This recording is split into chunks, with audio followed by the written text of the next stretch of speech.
अस्सलामु अलैकुम वरहमतुल्लाहि वबरकातुहू। तो जैसे कि आप सभी को पता है कि 2025 में सहायक उर्दू अनुवादक का फॉर्म आने वाले हैं। तो उसको लेकर के कुछ बच्चों का डाउट था कि 12th में उर्दू नहीं था लेकिन ग्रेजुएशन में उर्दू था, तो क्या वैसे बच्चे इस फॉर्म को भर सकते हैं या नहीं भर सकते हैं, या फिर बहुत सारे ऐसे स्टूडेंट हैं जिनके 12th में आपके 50 नंबर के उर्दू हैं, 100 नंबर के उर्दू नहीं है, तो क्या वे इस फॉर्म को भरने में एलिजिबल हैं या नहीं है, इसके बारे में आप लोग जानना चाह रहे थे।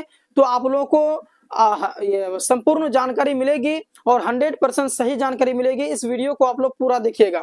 वीडियो को शुरू करने से पहले आप लोगों से गुजारिश है कि इस वीडियो को आप लोग जरूर लाइक कर देंगे और अपने दोस्तों में इसे जरूर शेयर कर देंगे। तो चलिए यहाँ ध्यान दीजिए। सबसे पहले यहाँ देखिए कि 12th में उर्दू नहीं था लेकिन ग्रेजुएशन में उर्दू था। होता है बहुत सारे ऐसे बच्चे हैं जो 12th में उर्दू लेना भूल जाते हैं या फिर लेते ही नहीं है, लेकिन ग्रेजुएशन में जाकर के वो उर्दू को रखते हैं। तो क्या उनका जो है वो इस फॉर्म के लिए, सहायक उर्दू अनुवादक के लिए एलिजिबल है या नहीं है? तो मैं आपको बताना चाहूंगा कि भैया एलिजिबल नहीं है, क्योंकि ये जो सहायक उर्दू अनुवादक का जो फॉर्म आता है ना, ये आपके 12th बेसिस पे होते हैं, ग्रेजुएशन बेसिस पे नहीं है। तो ग्रेजुएशन में आपका क्या था, नहीं था, या फिर 12th के बाद आपने क्या क्या, ये सभी डॉक्यूमेंट्स आपसे मांग नहीं करेंगे। आपसे मांग करेंगे 12th वाला पेपर देखेंगे, आपसे 12th का मार्कशीट, 12th का जो है कि सर्टिफिकेट आपको देखेंगे और चेक करेंगे कि आपका उसमें उर्दू है या नहीं है। अगर उसमें 100 नंबर का उर्दू है तो आपको एलिजिबल माना जाएगा। अगर उसमें आप 100 नंबर का उर्दू नहीं है तो आप एलिजिबल नहीं है, आप उससे बाहर हैं।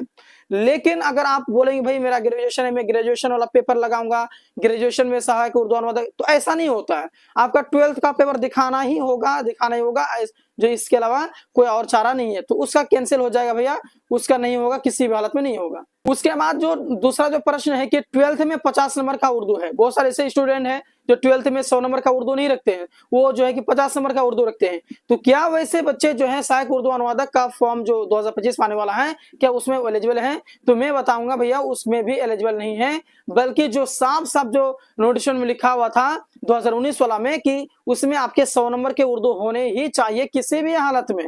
ठीक है, अगर आपके 100 नंबर नहीं है, 50 नंबर है और फिर ग्रेजुएशन में आपका ये 100 नंबर का था, ऐसा नहीं होता है। आपको 12th में 100 नंबर का ही आपका उर्दू होना चाहिए। उससे कम आपके अगर रहें तो उससे कोई मतलब कि नहीं होगा, आप एलिजिबल नहीं होंगे।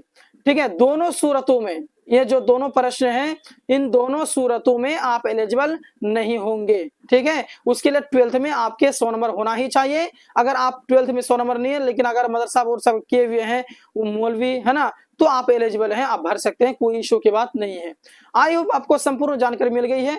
वीडियो अगर अच्छी लगी है तो इस वीडियो को जरूर लाइक कर देंगे, इस चैनल को जरूर सब्सक्राइब कर लेंगे। फेसबुक में देख रहे हैं तो इस पेज को जो है जरूर आप लोग फॉलो कर लेंगे।